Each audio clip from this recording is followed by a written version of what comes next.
नमस्कार दोस्तों, मेरा नाम दीपक है। मैं आपका भरोसेमंद कंसल्टेंट रियल एस्टेट, जिसके अंदर मैं बहुत सारी वीडियोस लेके आता हूँ आप लोगों के लिए रियल एस्टेट में इन्वेस्टमेंट के लिए। आज मैं आपके लिए कोई इन्वेस्टमेंट वीडियो नहीं लेके आया, बट मैं आपको थोड़ा स्टडी करने के लिए नागपुर के बारे में बताने आया हूँ। बेसिकली आज मैं बात करने वाला हूँ ऐसी सिटी की जो कि हमारे देश की सेंटर ऑफ इंडिया है और ऑरेंज सिटी ऑफ इंडिया कहा जाता है इसे। बेसिकली मैं नागपुर की बात कर रहा हूँ। आप हमें नागपुर में क्यों इन्वेस्ट करना चाहिए, मैं बेसिकली उसी के रिगार्डिंग आज बता रहा हूँ कि नागपुर में क्या क्या फैसिलिटीज़ वगैरह, क्या क्या चीज़ें, क्या इंफ्रास्ट्रक्चर, क्या आजकल आपको इन्वेस्टमेंट में बेनिफिट्स मिलने वाले हैं, क्या क्या चीज़ें, हम सब कुछ बताने के लिए ही वीडियो बना रहा हूँ। आप मेरी वीडियो के एंड है। जैसे कि मैंने आपको बताया कि मैं आपके लिए नागपुर रियल एस्टेट के अंदर मैं नागपुर के लिए आपके लिए बहुत अच्छी वीडियो लाया। अगर आप सोच रहे हैं कि रियल एस्टेट में निवेश क्यों करें और नागपुर में क्यों करना चाहिए, तो आज मैं बताऊंगा कि आपको नागपुर में निवेश करना आपके लिए कितना बेहतरीन फैसला हो सकता है। जैसे कि आपको पता है, नागपुर जियोग्राफिकल सेंटर है इंडिया का। तो देश के लगभग बीचों बीच में स्थित है ये पूरा। इसके अंदर हम लोग लॉजिस्टिक हब बना रहे हैं, इंडस्ट्रियल हब बन रहा है, पूरा ट्रांसपोर्टेशन का प्रमुख केंद्र बन रहा है। यही कारण है कि बड़ी बड़ी कंपनियां अपने ऑफिस और वेयर हाउस स्थापित कर रही हैं यहाँ पर। जहाँ कंपनियां आती हैं, आपको पता है, वहाँ रोजगार आता है। जहाँ रोजगार आता है वहाँ घरों की मांग बढ़ती है, और जहाँ घरों की मांग बढ़ती है वहाँ प्रॉपर्टी कीमतों में बहुत बड़ी बड़ी उछाल आती है, लगभग 2 से 3 गुना हो जाती है। नागपुर में इस समय जो हमारे सबसे मेन बात है कि हमारे जो एमपी हैं, हाईवे मैन ऑफ इंडिया, वो मिस्टर नितिन गडकरी, उन्होंने कनेक्टिविटी में इतना ध्यान दिया है कि जैसे इसकी कनेक्टिविटी की बात करें हम लोग, तो इसकी सबसे बड़ी ताकत ही इसकी कनेक्टिविटी में। नेशनल हाईवेज हो गए, जिसमें से नागपुर, मुंबई, कश्मीर टू कन्याकुमारी हो गया, सारे हाईवे आपको पता है कि इसी के सेंटर से होते हुए गुजरते हैं। और बात करें रेलवे नेटवर्क की, तो रेलवे नेटवर्क आपको पता है डायमंड क्रॉसिंग ऑफ इंडिया वो हमारे नागपुर से ही होकर गुजरती है, जहाँ पर दोनों ईस्ट और वेस्ट, नॉर्थ और साउथ की जो क्रॉसिंग है दोनों एक दूसरे से कनेक्ट होती है।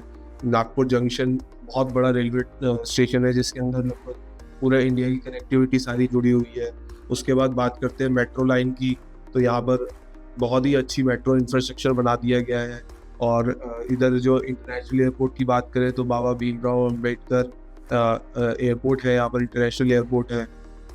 और इतनी सब बात करने में सबसे मेन चीज़ हम लोग बात करते हैं मेहान की, जो भारत के सबसे बड़े इंफ्रास्ट्रक्चर प्रोजेक्ट में से एक है, जिसकी कनेक्टिविटी इतनी बढ़िया बनाई गई है। सबसे ज़्यादा इसके अंदर एक चीज़ है कि आपको बिजनेस देता है, रोज़गार इतना ज़्यादा है।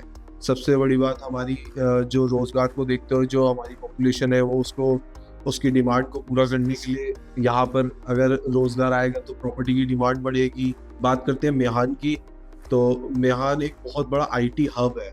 इसके अंदर कार्गो हब आ जाता है, आपके हॉस्पिटल्स आ जाते हैं, बड़ी बड़ी कंपनियां यहाँ पर पहले से काम कर रही हैं। इस वजह से हजारों लोग नागपुर में नौकरी के लिए आ रहे हैं। इसमें रेंटल डिमांड बढ़ती जा रही है, प्रॉपर्टी कीमतें बढ़ती जा रही हैं और निवेशकों को बहुत अच्छा रिटर्न मिल रहा है। सबसे बड़ी चीज़ ये है कि इस समय जो यहाँ पर प्रॉपर्टी के रेट है अभी बहुत सस्ते हैं। आप तुलना करें मुंबई, पुणे, बेंगलुरु के माध्यम से, तो वहाँ पर 4-4, 5-5 लाख रुपए गज पहुंची हुई है। यहाँ पर तो अभी बहुत सस्ते में मिल रही है आपको। तो आपको बहुत ज़्यादा बजट की ज़रूरत नहीं है, यहाँ पर बहुत सस्ते में आप इन्वेस्ट कर सकते हैं। यहाँ पर आप प्लॉट ले सकते हैं, फ्लैट ले सकते हैं, विला ले सकते हैं। आप अपनी कमर्शियल प्रॉपर्टी के लिए इन्वेस्ट कर सकते हैं, जो आपको काफ़ी किफ़ायती कीमतों में उपलब्ध है। जैसे कि इंफ्रास्ट्रक्चर इसका बढ़ता जा रहा है बहुत स्पीड से, तो यहाँ पर नागपुर के अंदर इंफ्रास्ट्रक्चर में मेट्रो का विस्तार बहुत स्पीड से हो रहा है। नई सड़कें बहुत जल्दी बन रही हैं, flyover, ring road, smart city project, बेहतरीन पानी, सीवेज, सब चीज़ों की कनेक्टिविटी, हर चीज़ों की फैसिलिटी, बहुत अच्छी एमिनिटीज़ मिलती जा रही हैं लोगों को। जब किसी शहर का इंफ्रास्ट्रक्चर मजबूत होता है तो आपको पता है कि प्रॉपर्टी की कीमतों में बहुत उछाल आती है। इसी को देखते हुए नितिन गडकरी ने यहाँ पर बहुत बड़े बड़े प्रोजेक्ट्स आ रहे हैं, जैसे कि महिंद्रा वालों ने 15,000 करोड़ का अपना प्लांट लगा रहे हैं। और इन्फोसिस भी बहुत अच्छी कंपनी अपना इधर इन्वेस्ट कर रही है। आगे अडानी भी आगे चल के इन्वेस्ट करने वाले हैं। जैसे कि नई नई कंपनी आएगी तो आपको पता है रोजगार बढ़ेगा, लोगों की आय बढ़ेगी, तो रियल एस्टेट की डिमांड बढ़ेगी, रियल एस्टेट की डिमांड बढ़ेगी तो आपका पैसा बढ़ेगा। जैसे कि अब हम फ्यूचर एस्पेक्ट्स पे बात करते हैं कि आपको क्यों शानदार रिटर्न्स आने की संभावना है। रियल एस्टेट नागपुर में आपको बहुत अच्छा मिलता है, कम कीमत में अभी निवेश मिल जा रहा है, शानदार कनेक्टिविटी है, तेजी से बढ़ता इंफ्रास्ट्रक्चर है, इंडस्ट्री है, आईटी सेक्टर की ग्रोथ है, बढ़ती हुई प्रॉपर्टी डिमांड है। तो ये सब चीज़ें आपको इतना फ़ायदा देने वाली है आगे चल के कि आपकी प्रॉपर्टी बहुत जल्दी इन्वेस्ट होगी। इन्हीं में से अभी इतने बड़े बड़े प्रोजेक्ट्स करने वाले हैं, जैसे आपका गोदरेज हो गया, कल्पतरू हो गया, लोकमत हो गया।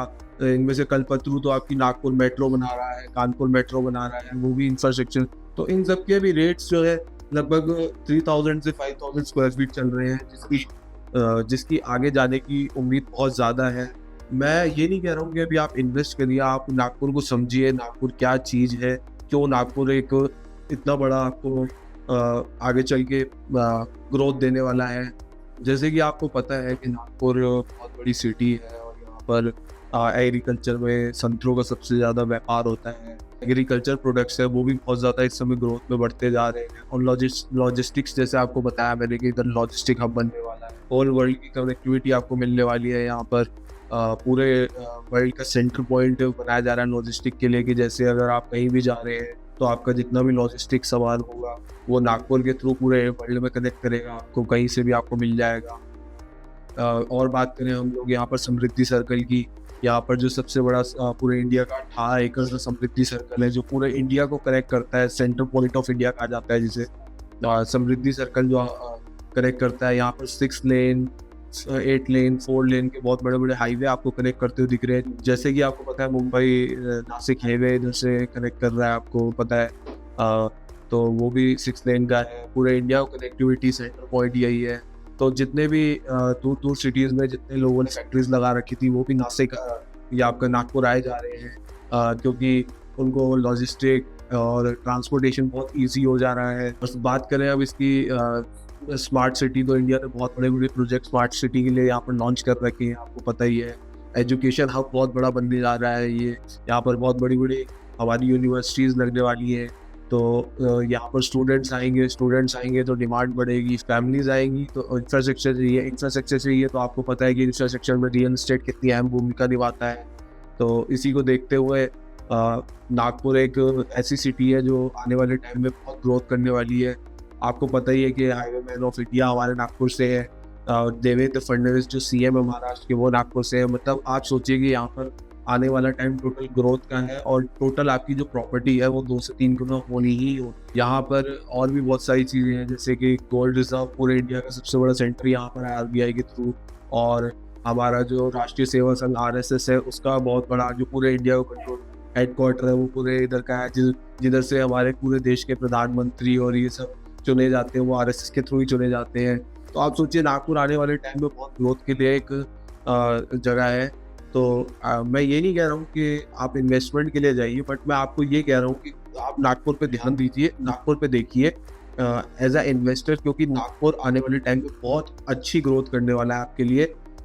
जो कि मुझे लगता है कि आप बहुत बड़े बड़े ब्रांड्स, आप किसी के साथ भी जुड़िए, बट आप जुड़िए नागपुर से, क्योंकि ये आपको बहुत बेनिफिशियल होने वाला है फ्यूचर में। अगर आपको कोई भी इंक्वायरी करनी हो, कुछ भी करना हो, जैसे मेरा नंबर आपको ऑन स्क्रीन आपको फ्लैश हो रहा है, आप मुझे व्हाट्सएप कर सकते हैं, डीएम कर सकते हैं, कुछ भी इंक्वायरी के लिए कि हमें किस प्रोजेक्ट में पैसे लगाने चाहिए, क्या करना चाहिए, और कुछ भी हो तो आप मुझे प्लीज़ एक बार कॉल भी कर सकते हैं। Thank you.